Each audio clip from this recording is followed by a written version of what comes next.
Hellcat.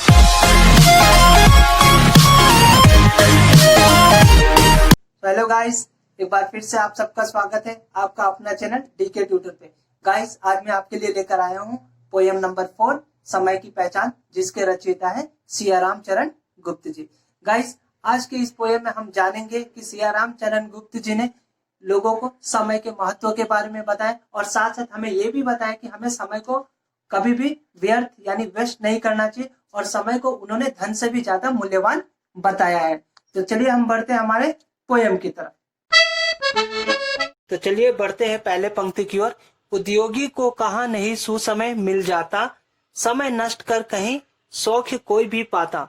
प्रस्तुत पंक्ति में सियाराम शरण गुप्त जी कहते हैं कि उद्योगी यानी जो मेहनत करने वाले यानी हार्ड वर्कर पीपल जो होते हैं, उनके लिए हर समय अच्छा समय यानी सुसमय होता है और वो किसी भी कार्य को करने के लिए किसी अवसर की तलाश में नहीं रहते।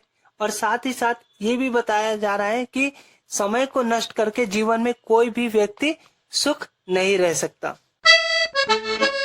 तो बढ़ते हैं अगली पंक्ति की ओर। आलस ही या करा रहा है सभी बहाने, जो करना है करो अभी, कल हो क्या जाने।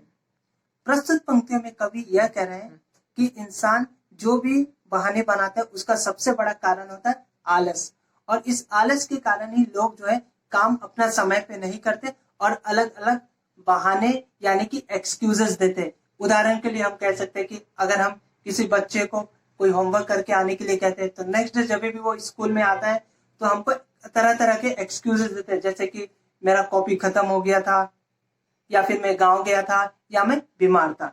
और इसलिए कभी ये कहते हैं कि अगर इंसान आलस को छोड़ दे तो हर काम को अपने समय पे कर सकता है। और साथ ही साथ कभी ये कहता है कि जो भी काम हमें करना है उसे अभी के अभी करना चाहिए, क्योंकि कल का कोई हमें भरोसा नहीं कि कल क्या होगा। तो चलिए बढ़ते हैं अगले पंक्ति की ओर। पा सकते हो फिर नहीं कभी तुम इसको खोके, चाहो तुम क्यों नहीं चक्रवर्ती भी होके। प्रस्तुत पंक्तियों में कवि ये कहते हैं कि समय बहुत ही कीमती होता है, बहुत ही मूल्यवान होता है। अगर एक बार हमने समय को बर्बाद कर दिया या व्यर्थ कर दिया या फिर वेस्ट कर दिया, हम उस समय को कभी वापस लेकर नहीं आ सकते। और साथ साथ कवि ये भी बताते कि समय जो है किसी के बस में नहीं रहता, चाहे महान से महान व्यक्ति भी क्यों ना हो, एक बार अगर समय को बर्बाद कर देता है, उसे व्यर्थ कर देता है, तो उसका भी जीवन व्यर्थ होते जाता है यानी वेस्ट होते जाता है। तो चलिए बढ़ते हैं अगले पंक्ति की ओर। कर सकता कब कौन द्रव्य है इसकी समता, फिर भी तुमको नहीं जरा है इसकी चिंता। प्रस्तुत पंक्ति में कवि यह कह रहे हैं कि समय एक ऐसा मूल्यवान धन है जिसकी तुलना हम किसी भी धन से या किसी भी द्रव्य से नहीं कर सकते, लेकिन फिर भी बहुत से ऐसे लोग हैं जो इसके महत्व को नहीं समझते और खामखा समय को बर्बाद करते रहते, अनावश्यक कामों को करते हुए। तो चलिए बढ़ते हैं अगले पंक्ति की ओर। तुझ कभी तुम नहीं एक पल को भी जानो, पल पल से ही बना हुआ जीवन को मानो। इस पंक्ति में कवि हमें यह बता रहे हैं कि हमारा संपूर्ण जीवन यानी हमारा सारा जीवन जो है एक छोटे छोटे पल से बना हुआ है, यानी छोटे छोटे मोमेंट से बना हुआ है। और हमारे जीवन की किसी भी एक मोमेंट को, किसी भी एक पल को छोटा नहीं समझना चाहिए, उसे हमें एकदम महत्व देना चाहिए और उसको अपने जीवन में संजो करके यानी संभाल करके रखना चाहिए। तो चलिए बढ़ते हैं हम अगले पंक्ति की ओर। करना है जो काम उसी में चित्त लगा दो, आत्मा पर विश्वास करो संदेह भगा दो।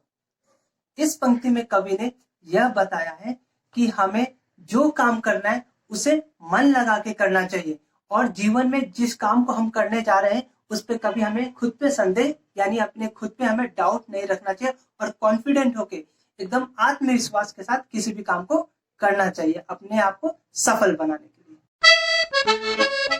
तो बढ़ते हैं कविता के अंतिम पंक्ति की ओर। ऐसा सुसमय भला और कब तुम पाओगे, खोकर इसे सर्वथा पछताओगे।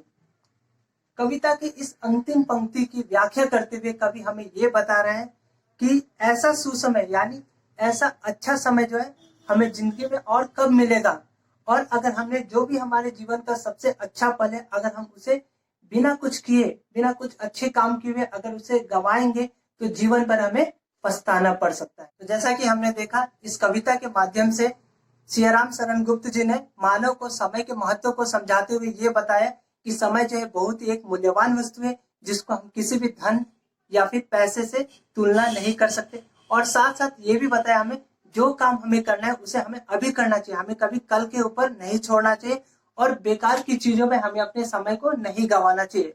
और कवि ने साथ साथ हमें ये भी बताया दुनिया का चाहे जितना भी महान व्यक्ति हो, अगर एक बार अपने समय को बर्बाद करता है तो उसको जीवन भर उसको पछताना पड़ सकता है, यानी उसकी जिंदगी बर्बाद होने की कगार तक आ जाती है। और साथ ही साथ कवि ने हमें ये भी बताया कि जीवन में समय को वही लोग नहीं अपना पाते जो आलसी होते। इसलिए कवि ने हमें ये कहा है कि हमें आलस को छोड़ना चाहिए और समय पे अपने काम को करना चाहिए। तो गाइस ये थे पाठ के एक्सप्लेनेशन। अब हम बढ़ते हैं कुछ कठिन शब्दों की ओर। उद्योगी यानी परिश्रमी, मेहनती या मेहनत करने वाला। सुसमय यानी शुभ समय या अच्छा समय। नष्ट यानी बर्बाद या व्यर्थ या बेकार करना। शौक यानी सुख। आलस यानी सुस्त। बहाने यानी बात को टालना। अभी यानी अब। कल यानी आने वाला कल। कल यानी बीता हुआ कल। तो गाइस यहाँ में हमको ध्यान देने की बात है कि यहाँ में कल को दो बार मैंने लिखा है।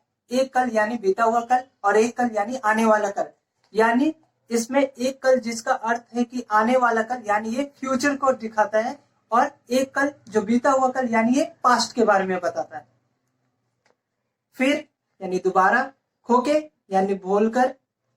द्रव्य यानी धन या पैसा। समता यानी समानता। जरा यानी थोड़ा सा या थोड़ा भी। चिंता यानी सोच। समय यानी वक्त। ईश यानी ईश्वर, भगवान या खुदा। अति यानी बहुत। अनुपम यानी अनोखा, जिसके साथ तुलना न की जा सके। अहो यानी अभी। शुभ यानी अच्छा। तुच्छ यानी छोटा या क्षुद्र।